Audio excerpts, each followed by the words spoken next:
Live from ATCE 2024, the Society of Petroleum Engineers presents SPE Tech Talk.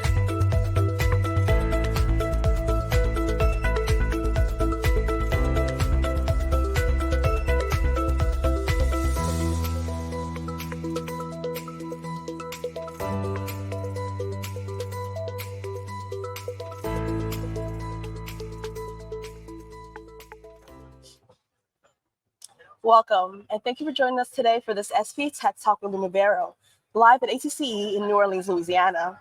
I'm your host of this broadcast, Edwin Adewale Dixon. We're joined by Lumivero to discuss where energy financial models are today and how finance functions can be upgraded and enhanced with an Excel add-in. One great way to interact with today's broadcast is to let us know where you're watching from and to share your opinions on today's topic. If you have a question for today's expert, type it in the comment section for a chance our guests will answer it during our upcoming Q&A segment. Before we begin today's discussion, let's take a look at our poll question. Would you like your financial models to provide greater insights into the questions you're trying to answer? A for yes and B for no. Let us know your answer in the comment section and we'll take a look at the results later in the show. Let's get started and introduce our guest. Joining us today is Lachlan Hewson, founder at 4D Resources Advisory. Lachlan's focus is on corporate finance, M&A, and capital markets across the global energy industry. With a 30-year corporate finance expertise integrated with an in-depth probabilistic approach, Lachlan's mission at 4D Resources Advisory is to deliver unique, value-accretive insights that empower boards, executives, and investors in the energy and mining industries to make more successful M&A and strategic decisions. Lachlan, thank you for joining us today on SPE Tech Talk. Hey, Boone, thank you. I'd like to start off this discussion. And jump right in. Lachlan, the energy industry has evolved in many ways over the last 30 years. Is this the case for financial models as well? If we can look at that first slide, that'll really walk us through how the industry has evolved and also the finance function. So what's been really interesting is how much the operational side of the business has changed over the last 30 years. And so from a G&G perspective, we've seen 2D seismic go to 4D seismic.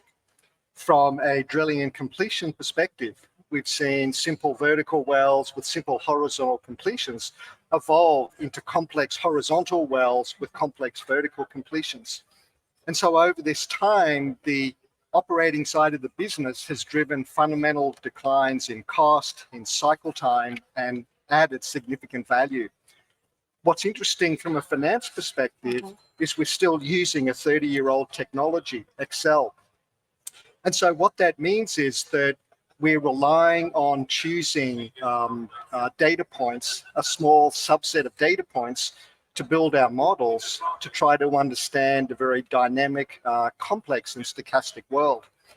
And so in many ways, the finance function hasn't really evolved at all in the last 30 years.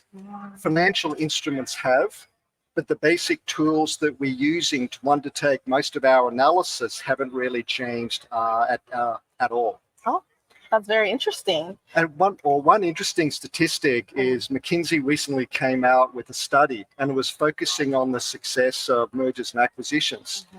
And what they found was between 2011 and 2022, the E&P transactions undertaken, approximately only 1 in 4 actually created significant value. And so 3 out of 4 either significantly destroy value or the trade-off isn't really worth it. And so I think that's a great data point for how much our models are actually limiting our ability to make the right decisions to really drive value creation in the industry. Nice, perfect. Thank you for the insight, Lachlan. Next question here. What type of approach is needed in the finance function? Yep.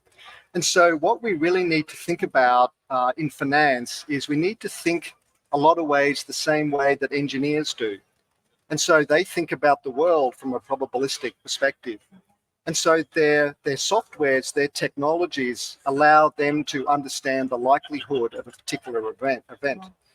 And so when it comes to the finance function and upgrading Excel, there are a number of tools, a number of softwares that we can use to convert our deterministic models into a probabilistic model. At Risk by Lumivero is the tool that I use. And what that allows us to do in a number of ways is incorporate big data. So we're able to really glean insight from a lot more of the information that we have in terms of our inputs, which then means that the outputs we generate now actually help us understand the likelihood of a particular outcome in a way that we've never been able to do before. That's great. That sounds amazing. I'd like an example of that, if you don't mind going into that. Sure. If we could look at the next page in the presentation, please. So I think this is just to give viewers a real sense of what is the difference between the two approaches. And that'll really help me answer your question and really give them a lot more insight into the order of magnitude greater knowledge around the metrics and also how easy it is to achieve. So in our current approach, and that's the graph on the table on the left, the sensitivity analysis, when we do our work today, we select individual data points for our Excel model. And what that means is we have to make decisions around which data point makes sense. So we think about our base case, we think about our upside, downside, we think about our worst case, our best case. But if we look at that table on the bottom left, we see that in terms of the range of outputs, there's actually no sense of the likelihood of any of those. And so that means that we actually don't have meaningful insight on which to understand which of that data set is meaningful and which of that data set doesn't make sense. Often you'll see good numbers are in green, bad numbers are in red, but there's still no sense of, well, what's the likelihood of this particular outcome? The other thing with our regular sensitivity using Excel is we tend to use rules of thumb and guesstimates to decide on the values that we include in our inputs. And so what that means is that we're guessing at best to try to select values that are going to give us the answer we want. And in many ways, the sensitivities we have to run, the number of models we have to build, somewhere we've actually been mimicking what a probabilistic approach does. With the tool like @RISK, which is a simple Excel add-in, it's a Monte Carlo generated probabilistic output. This fundamentally enhances the finance function in a number of ways through upgrading our models. The first thing it does is in terms of the inputs, we can now incorporate all the data related to a specific input rather than having to choose individual data points to try to mimic and understand what that is.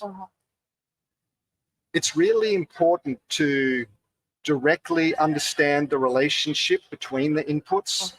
And so the correlation coefficients that the model allows us to use helps us to define relationships between variables. So if we're thinking about commodity prices and production, we know that commodity prices, as commodity prices rise, production increases for a number of reasons. We can now ensure that when our models run, that relationship is reflected in the model, in the Monte Carlo simulation, so that the output is very commercial. When it comes to an output, the model on the right-hand graph, that reflects 50,000 iterations. And so what that means is the iterations, that histogram reflects all the possible outcomes for the particular value we're trying to calculate. And so if we compare the insight in the right-hand graph, which now gives us the probability, the likelihood of particular outcomes, to the potential insights in the left-hand graph, we can see that there's so much more insight when we use a probabilistic approach. And @RISK is the tool that I use. It's a simple Excel add-in. It allows us to incorporate inputs as either a time series or a probability distribution function. What I can do in @RISK is if I'm looking to try to get a function for future commodity prices, I run my cursor over the data, I click on a button, and it'll give me a time series. It'll give me a number of time series to choose from to identify which one best represents the future variability in, say, commodity price. And so for all the critical inputs, production, OPEX, CAPEX, we can incorporate a lot more data from the reserve report into one single Excel model, which gives us an output like we see on the right-hand side of the screen. Oh, wow. Thank you for that. That seems much more convenient than the usual Excel processes. Exactly. And everything we're hearing at the conference over the last few days has been, how do we enhance the efficiency of our process? How do we use big data to glean better insights into the metric that we're evaluating? And so a probabilistic approach using at risk, to me, that's the big data analyzing tool to incorporate those insights into our financial models. The other thing we're hearing about is AI and how that's coming for a lot of our jobs. Yes. And those who master AI are going to be the leaders in the future. At risk in many ways is the AI tool, AI 1.0 for the finance function, because it significantly reduces the cycle time of our models. It allows us to include a lot more data in them, which means the outputs and the insights are so much better. And it significantly reduces the cost of the finance process. That's amazing. Once again, I'd like to take the chance to invite our audience to type in any comment or question you have on today's topic now, for a chance that our guests will answer it during our upcoming Q&A segments. So now, following up on your previous point, can you detail how this Excel add-in makes it easier to undertake commercial valuation and enhanced risk analyses? Absolutely. So let's look at the next page. And so I'm presenting a paper here later today, and the paper focuses on how can we upgrade the M&A process through using a probabilistic approach. And so what I thought I would do is just walk through a very simple M&A metric that's really critical to the decision-making process to give viewers a sense for how much more insight we get from a commercial perspective. And so as we look at this page, we're looking at the exchange ratio. And that's a really critical metric. Basically, the exchange ratio calculation is the Cimarex share price divided by the Cabot share price.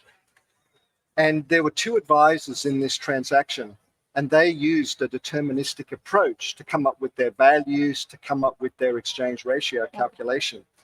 And I've highlighted quite simply what are the ranges from the two advisors. JP Morgan advised Cabot and Tudor Pickering advised Cimarex. And so as you can see, the JP Morgan value range, which is in the light blue, that was roughly 3 times to 10 times. That's a significant value range. When we look at what it means from a probabilistic perspective, it actually represents roughly 83% of the potential real world value range. And somewhere it actually excludes part of the downside impact. When we look at the Tudor Pickering value range of roughly 2.4 to 6.4, it's a tighter range, but it actually accounts for 93% of the overall potential variability. And so a simple probabilistic analysis, one, it helps you understand how valuable the deterministic ranges that you're given are. And it also helps you put in context which of this data can I rely on and which of this data is less helpful to my process. Most interesting in this situation is the transaction ratio agreed was 4.01 times. When we look at the JP Morgan range in blue, their median value was P60. What that means is there was only a 40% probability it could have been higher than the 4.18. When it comes to Tudor Pickering, their value of 3.65 was a P40 value. And so there's a 60% probability it could be higher than 3.65, than the transaction at 4.01. When we look at the probabilistic analysis, the median value, the P50, is 3.94. That's only 2% different to the transaction multiple that was agreed on. Not only that, with a probabilistic analysis, now we can understand that the transaction multiple of 4 was actually really very fair, because there was a 53% probability it could have been less than that, a 47% probability it could have been higher than that. And so in a fairness opinion, as advisors opine that a transaction is fair from a financial point of view, an analysis like this allows you to quantitatively define what the probability is. Is it fair with respect to the real world range of potential outcomes? And if you're using a deterministic approach as a board, it now is a really great audit or a check on the veracity of the deterministic analyses that your advisors actually give you to help understand which range is helpful, which range isn't helpful. Oh, wow. Thank you for that. Just a second here. It looks like we have some members watching from the audience all over the world, which is awesome. We have Yolanda in Midland, Texas. We have some people watching in Ghana, and we have Mohammed in Saudi Arabia. That's an awesome. We have a global audience today. Yes, it is. Thank you. Yeah. Following up, Lachlan, what return can companies expect to see when investing and upgrading their finance function? Yeah. So the finance function really drives the decision-making process in an organization. Yeah. So many of the documents that go to the board, that go to senior executives, everything is condensed into a financial value because that's what drives the decision-making process. Does it add value, whether it's from a, let's say, a PV10 or a PV20 perspective, a return perspective? If we're thinking about M&A, is a transaction accretive? If we're a private equity firm and we're looking to invest and we have a number of opportunities to invest in, which is going to give us the highest multiple of invested capital? And so many of the qualitative and the quantitative aspects of the energy business ultimately get boiled down into financial data. And so the first benefit of a probabilistic approach is now we can incorporate a lot more insight into our model, which means our outputs around those metrics have so much more detail and information. Another benefit, and we alluded to this earlier, is when we run our sensitivities in the regular Excel fashion, we run maybe 10 or 20 or 30.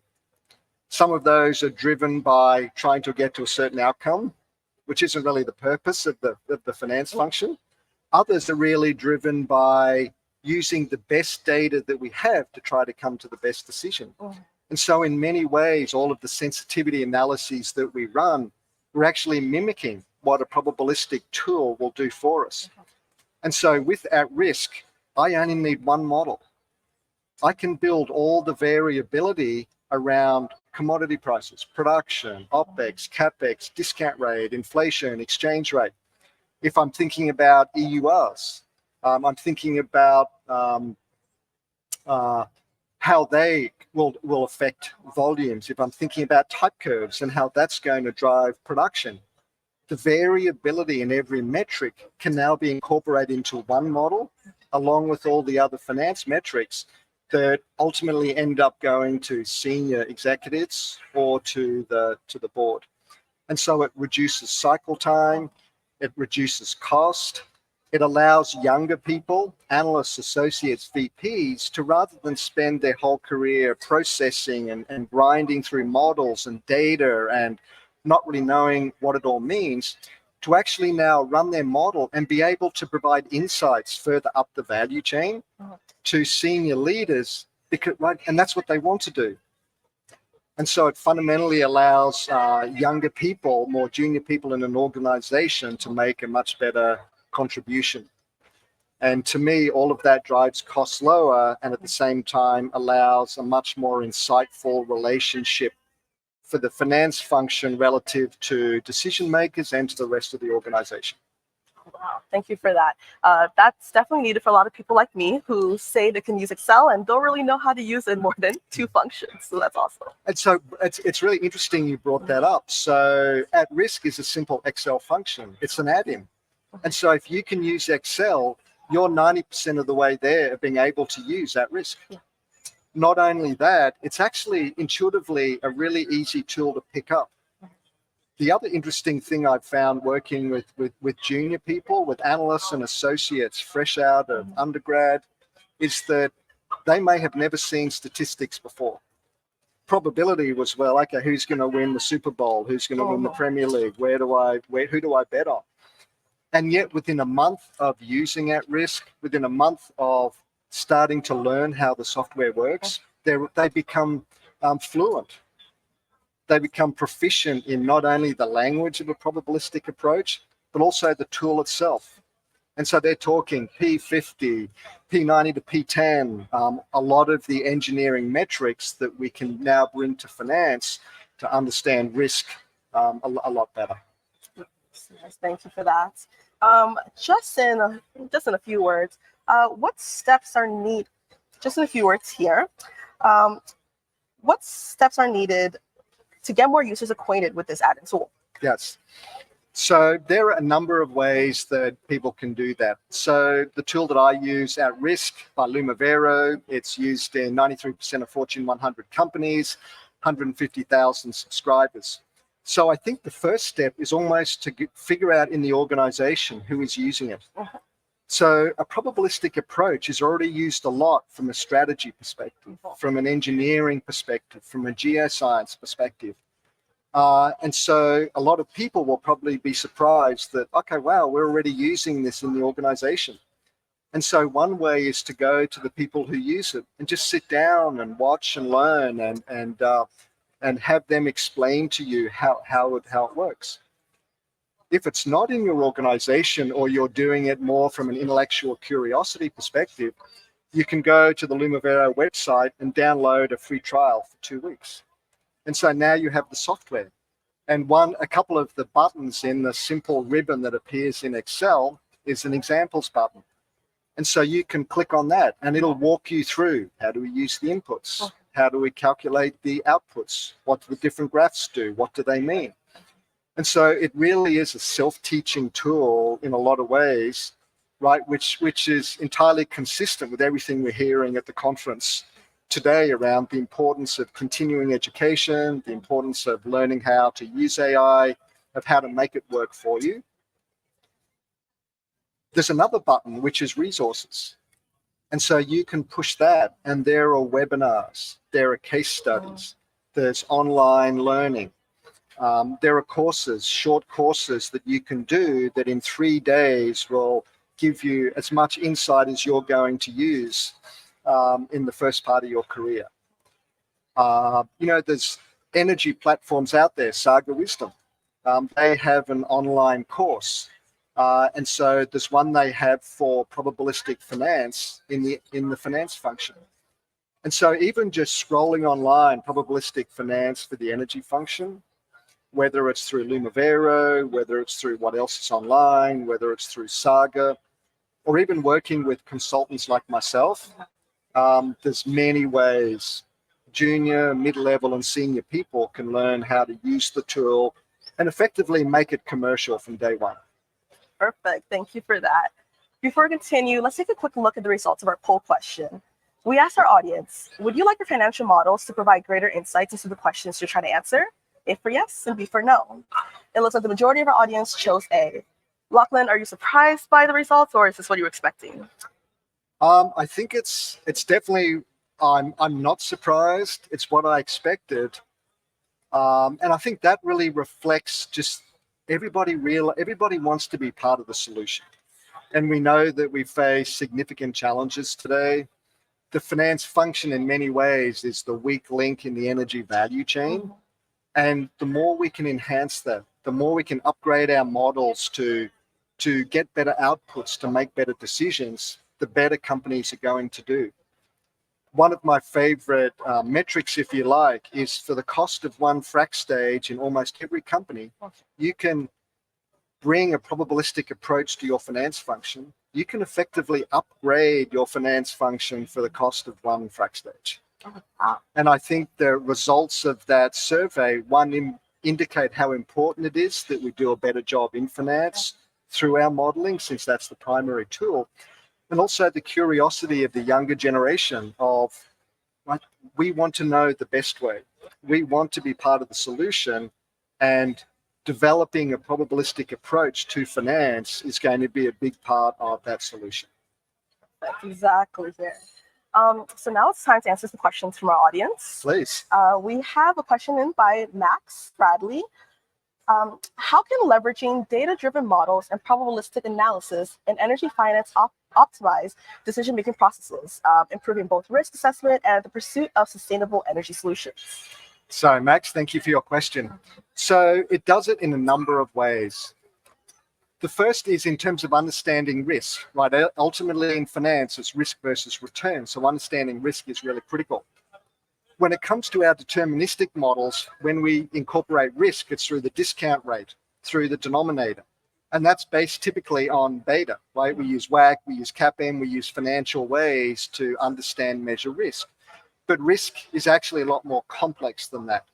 Risk is actually what is the variability of the outcomes of the metric that I'm looking at. And so with the probabilistic approach, now we can bring simple engineering tools to our models to understand risk. We can use P90 to P10. Engineers use that. That measures the variability. The greater the variability, the greater the risk. We can use the coefficient of variance, standard deviation divided by the mean. And so very quickly with a probabilistic approach, now we can understand risk in a way that we've never been able to understand it before. We can also look at the nature of the distribution itself for the metric. Is it skewed to the upside? Is it skewed to the downside? What does that mean? What incremental insight does that give us around upside risk and downside risk? In terms of sustainable energy, if we're thinking about sustainable energy from a renewables perspective, it allows us to incorporate a lot more data into our models to get better insights. Now we can incorporate a lot more operational data, reliability data, days solar, days wind, etc. And not only that, now we have the risk parameters to understand that variability. And if we're looking at value or return, now we can understand the probability around the different scenarios we look at and the ones that have the highest likelihood of success. And so the ultimate goal of this is to reduce mistakes, have better data to make better decisions, which allows the industry in all ways to allocate capital a lot more efficiently and to higher probability positive outcome opportunities. Awesome, thank you. We have another question here from Christos. Which part of the value chain is this applicable to specifically? So what's interesting is from a geoscience and a engineering perspective, a probabilistic approach is that's how they see the world. That's how they undertake their analysis. And so what I'm talking about, especially with respect to using at risk, is how do we now upgrade the finance function? My experience is we tend to make more wrong decisions than we make right decisions. And that's not because people aren't smart or wanting to do the right thing. It's because the tool we have doesn't give us all of the insights around risk and return that we need to do that. And so the greatest impact will be from a finance function perspective. And getting back to that analysis around the cost of a frac stage, my sense is that upgrading the finance function using a probabilistic approach really is the lowest cost, highest return, upside opportunity in many ways that the industry has today. Awesome, thank you for that. One last question here before we wrap up by RJ Jenkins. Does at-risk have the ability to discern data outside the Monte Carlo mathematical technique to predict possible outcomes of an uncertain event? So it uses Monte Carlo simulation. And the way I think about it is the input data that we use, that's going to help us understand the probability of uncertain events. Now, where the likelihood of an event is not incorporated in the data that we use, then you're right. It will be excluded from the outputs and then excluded from the thought process around that. However, there are tools, there are ways to fix that. And what I do is I will incorporate all the known data that I have to generate the metrics that I'm looking for. But where I know that there's something outside, where I know that there's a risk that we don't have data for, and maybe it's even more qualitative, I'll actually build in through using a discrete function, I'll actually build in the likelihood of that event occurring, or at least the opportunity in the model to start to incorporate more data once that is understood. One of the great things about a probabilistic approach is really thinking about all of the possible outcomes, whether they're uncertain or not, whether they're certain, whether they're uncertain, or whether they're unknown but potential. And so the more you get to use a probabilistic approach, the more you use this tool, the more you start to think about ways to incorporate both what you know, what you don't know, and also the variability around those as best you possibly can. Awesome. Lachlan, we appreciate you joining us for today's SP Tech Talk on Lumivero's Energy Finance Function Solution, which can be of use to all those listening today. How should people get in contact with you to learn more? Yes. So I think the best way is via my email, is via the work website. I'm also on LinkedIn. So there's a multiple of ways to get in contact. And I'm certainly looking forward to continuing the conversation, helping out people who are looking to upgrade the finance function, and look forward to those conversations. Awesome. Thanks again, Lachlan, for joining us on SP Tech Talk, and special thanks to Lumivero. Watch a replay of this episode on SP Energy Stream, the industry's digital pulse, and visit streaming.sp.org. I'm your host, Ebon Adewale Dixon, and join us again next time right here on SP Tech Talk. Thank you. Don't miss a moment of any of the great SPE LinkedIn Live events. From the event page, click Attend and Add to Calendar for notification reminders when an SPE LinkedIn Live event is ready to begin. SPE Lives, Tech Talks, Get to Know series, and more. Remember, click Attend on LinkedIn. In a rapidly evolving energy industry, you need to stay ahead of the curve with relevant content available when and where it's convenient for you. You need the upgraded SPE Energy Stream, the global platform for high-quality content with the energy industry. Fuel your energy career with Energy Stream's sleek new look and easy access to top-quality technical solutions, insights and innovations, trending topics, thought leadership, market outlooks, and education. From original programs to exclusive SPE event highlights, this exciting, easy-to-navigate platform features insightful content delivered live and on demand. Explore insights from industry thought leaders. Then save the videos that interest you and watch them at your convenience. Be at the forefront of energy knowledge and explore the newly updated SPE Energy Stream now. Live from ATCE 2024, the Society of Petroleum Engineers presents SPE Tech Talk.